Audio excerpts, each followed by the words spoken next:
აი ეს მაგრამაა ყველაზე მაგარი. პირველი რაც ღმერთმა მოგცა ჩვენ არის თავისუფალი ნება.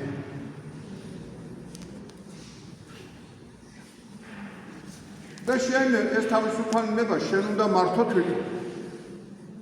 და შენ თან მოგცა მფარველი ანგელოზი.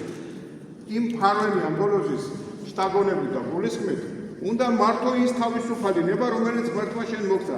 შენ რობოტად ხო შეუქმნიფა ღმერთს მოგცა თავისუფალი ნება. კი ბატონო, ღმერთმა შექმნა, ამას თუ იყენებ, ამ სიტყვას უნდა იცოდე, რატო რით შექმნა.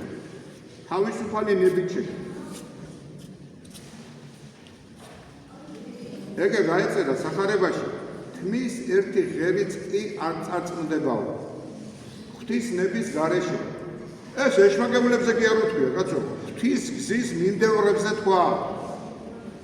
ვინც ქრისტეს მიყვებოდა იმასზე თქვა. შენზე თქვა თუ შენ ქრისტიანი ხარ.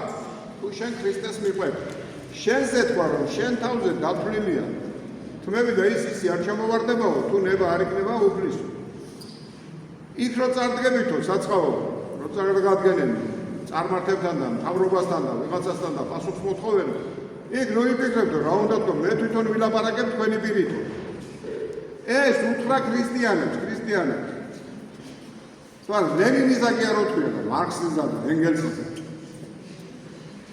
ისინი გადავიდნენ ათეიზმის მხარეზე და იქ ადაგეზე შექმნეს ათეისტური ცხოვრება და გააბრიყოს თემი ხალხი. მაგრამ არც ნიკოლოზის არ უთქვიათ რო იცოდე. ის ისინი ლიბერალების თვინაც არ უთქვია. ქრისტიანებზე თქვა, ქრისტიანებზე. ხო და თუ გინდა რომ იყო ქრისტიანი, მოცემული გვაქვს თავისუფალი ნება. და